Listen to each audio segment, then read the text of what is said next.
awful. Um, but you know, it's fine. We can do it. Oops, cool. So add this a bit.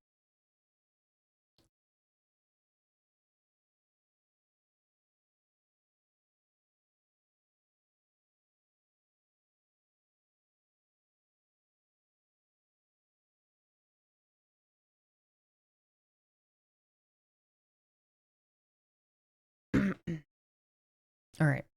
So hopefully this has all the bosses on it. I don't know. It looks like it's the right one. All right. So what do we got first here? We got the Lizalfos. Lizalfos are solid. They're pretty cool. In my opinion, they're like the coolest enemy in the game. Um, they serve as like an introduction to fighting enemies like the Stelphos, which I don't see on this list for some reason. Um, but they're pretty good. They look cool. They make some funny noises, so I'm putting them in A. The only downside, actually no, these guys go in S. When you fight two of them, they even respect the fact that you're fighting one of them, and the second one will back off. Um, Dead Hand is number 2. These things are terrifying. They do have a pretty cool like mechanic of freezing you. Is these the ones that freeze you? I think they freeze you, and then they try and like they have the hands that try and grab you. No, the hands that, yeah, the hand that grabs you, and then they try and come over to you, and then you have to like flip it on them and beat the living bejesus out of them. Um, I'm gonna say B for creativity and uniqueness, but like terrible, like annoying to fight and scary. Baronade. Baronade was the first boss, or the third boss that you fight as Child Link. You fight him. You fight it in the Chubby Chubby's belly, and this one's pretty easy because all this is just hookshotting or boomerang. Boomerang. Use the boomerang on the using the boomerang on the jellyfish things to get it off of Baronade's body, and then you just go and attack it after. I don't have anything like super great to say about it, but nothing super bad either, so I'm gonna put it in B. I don't know what this one is. Oh, that's the Octo Rock thing. That thing goes in D. You see it for like 5 seconds, you chase it, and you slash its butt twice, and it's a really annoying fight, so not even worth it. Twin Rova.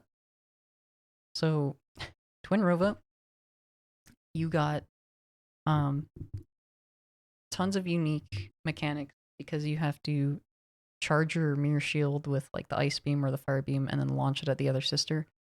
And then when they actually combine into Twin Rova, they become a baddie, so they go in S. This thing, we just fought them in the Fire Temple today. Um, they're not bad. They teach you how to use the hook shot a little bit with the Z targeting, and then you just jump slash them and they die. I I mean, I would put them in A, personally. I think they look cool. They're simple, and the mechanics to fight them are easy. They're not annoying to fight. I don't have anything really super negative to say about them. King Dodongo teaches you how to use bombs. Um, Again, a really easy fight. He rolls around the arena and smashes into a wall, and then you throw a bomb in his mouth when he tries to breathe fire on you. I don't have much to say about it. It's not incredibly creative, I don't think. Gonna put him pretty solidly in C, I think. As far as the bosses go, he's kind of meh. Phantom Ganon. Phantom Ganon is cool. Introduces you to tennis. Um, if you kind of don't get the arrow or the painting thing at the beginning, this could be kind of tough to do. So I'm not really sure where to put him.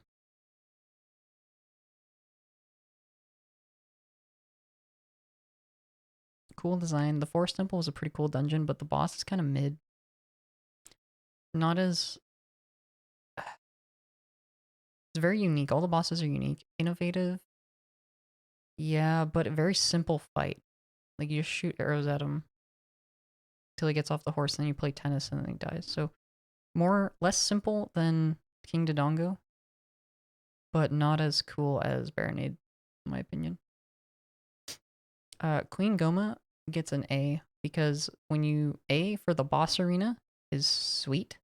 B when you go in there, um, you have to actually look up to see her, and when first boss of the game, you have to stun her, shoot her in the eye, so teaches you about vulnerable weak points. Instead of just attacking the whole boss.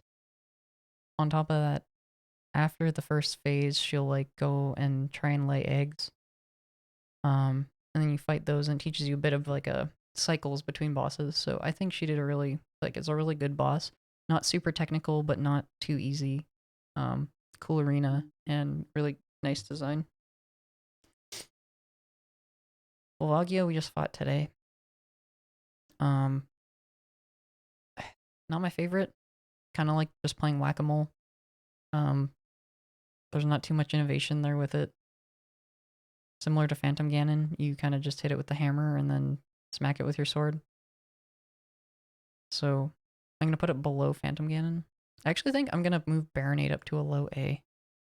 Because Baronade's still very unique and has a completely different kind of fight than any other monster or enemy. The Ice Wolf from the Ice Cavern just goes into a D. It's just a glorified version of the normal wolves you fight. Bongo Bongo, a really cool design. Really dumb boss fight that's very, very simple and easy. I gotta put it in C because it's not a it's not an extremely simple fight, but it's not. You shoot the hands with arrows, and then you shoot the face with arrows.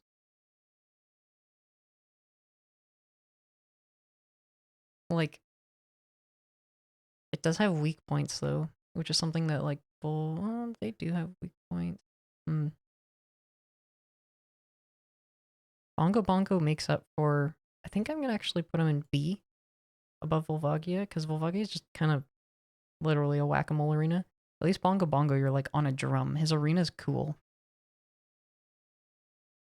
Morpha is awful and makes no sense, and you fight it in a swimming pool, and it's just hookshot and bully the boss and trying to get grabbed by tentacles. It's even more brain dead than King Dodongo.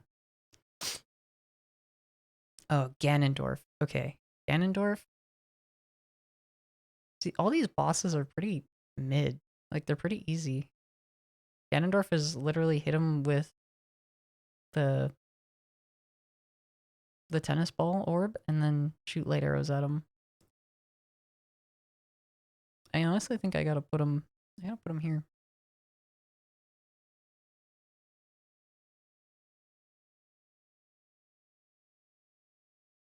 Although he does have a cool arena.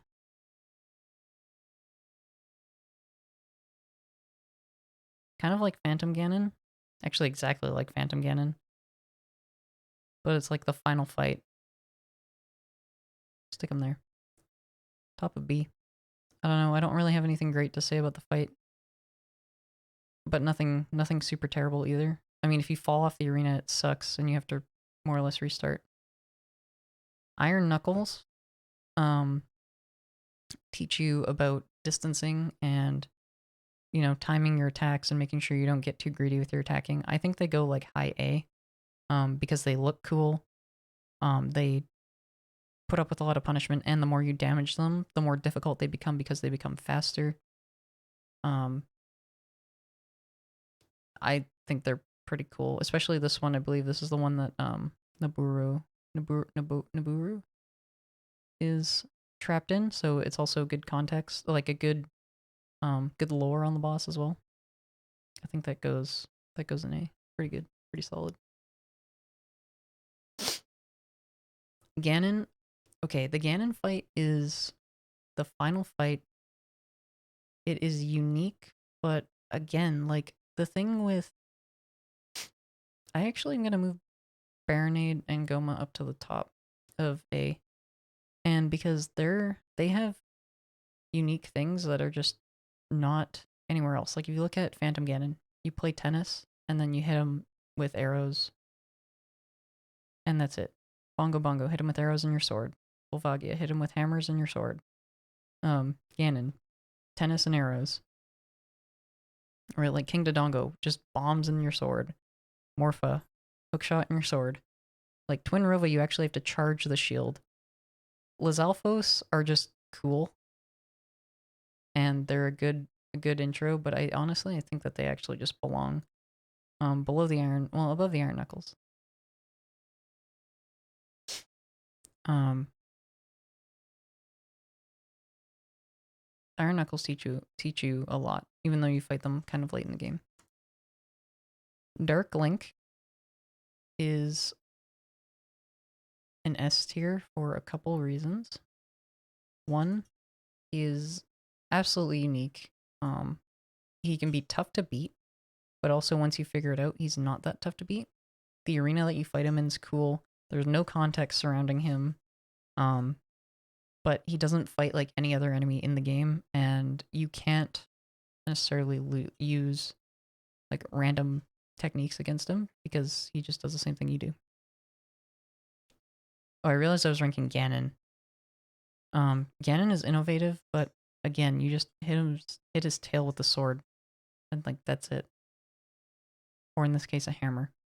It's a climactic fight, but it's not really anything special. But it does have a mechanic that's not just attacking the boss, so we're gonna stick that in high A, mid range A. The pose, they suck. They're not as bad as these other two, but like you go and you shoot arrows at a picture frame, and then you shoot arrows patiently at a Poe. It's not really much of a fight, except for the last one, which is just see which one spins in a circle. So, yeah, I think that's the tier list.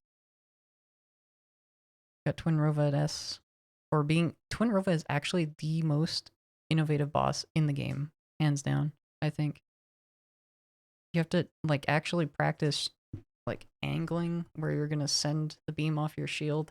You have to charge your shield. The boss is, pretty cool. Wink, wink. Yeah, I don't know. I think that was pretty good.